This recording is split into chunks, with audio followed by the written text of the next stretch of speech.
Terima kasih Anda masih bersama kami di World Now. Invasi Rusia terus berlangsung di tengah jalannya perang yang memasuki hari ke-12. Pemerintah Rusia di bawah kepemimpinan Presiden Vladimir Putin merilis daftar negara-negara tidak bersahabat dengan mereka dan apa saja, dan negara tersebut ini mengapa dikategorikan sebagai tidak bersahabat. Tapi kita lihat yang pertama adalah istilah negara tidak bersahabat ini digunakan untuk mewakili negara yang melakukan tindakan-tindakan yang tidak bersahabat terhadap Rusia, baik perusahaan maupun warga negaranya. Dan mari kita lihat bersama-sama daftar negaranya sesuai seperti yang dirangkum oleh tim Litbang CNN Indonesia. Kita lihat yang pertama ini adalah Amerika Serikat, sudah terlihat jelas ini berada dalam deretan negara-negara tidak bersahabat versi Rusia.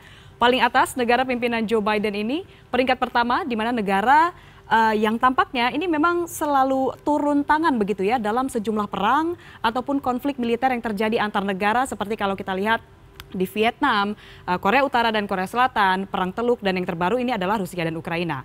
Amerika ini termasuk negara yang paling awal juga menjatuhkan sanksi terhadap Rusia, termasuk sanksi ekonomi yang membuat 250 perusahaan multinasional menarik diri dari Rusia.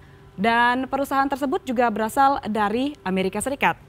Dan selanjutnya negara yang juga masuk ke dalam daftar ini adalah Kanada, yang menjatuhkan sanksi bagi siapapun yang dianggap terlibat dalam invasi ke Ukraina, di mana pekan lalu pemerintah Kanada juga mencabut status perdagangan khusus ini untuk Rusia dan juga Belarusia karena invasi dari Rusia ke Ukraina.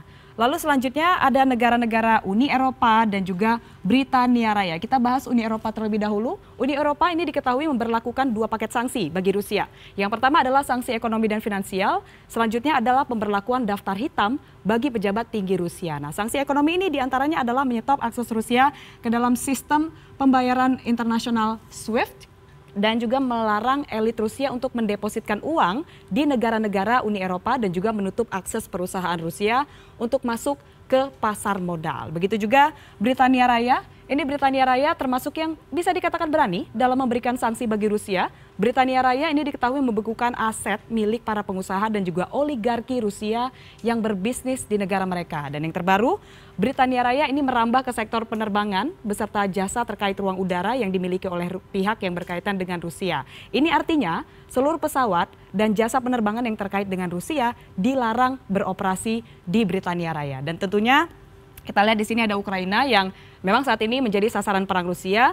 Selanjutnya ada Montenegro dan juga kita lihat ada Albania, Andorra, Islandia, Liechtenstein, Monaco, dan yang menarik kita lihat di sini ada Swiss. Swiss ini ternyata memutus tradisi netralnya dengan membekukan aset-aset Rusia yang berada di negaranya serta memberlakukan sanksi keuangan terhadap pejabat-pejabat Rusia yang terlibat perang, termasuk diantaranya adalah Presiden Rusia Vladimir Putin.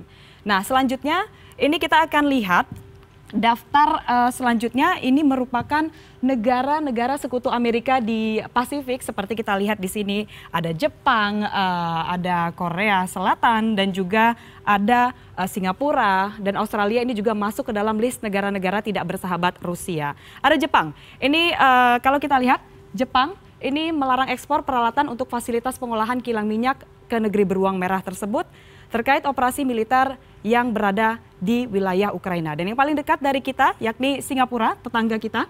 Singapura ini menjatuhkan sanksi ekonomi berupa kontrol ekspor, larangan transaksi dengan lembaga keuangan Rusia, larangan penggalangan dana yang ditujukan bagi Rusia, serta larangan layanan pembayaran digital. Dan inilah daftar negara-negara yang dianggap tidak bersahabat oleh Rusia. Di tengah segala ketidakpastian akibat perang Rusia dan Ukraina, sejauh ini Indonesia tidak ada dalam daftar tersebut.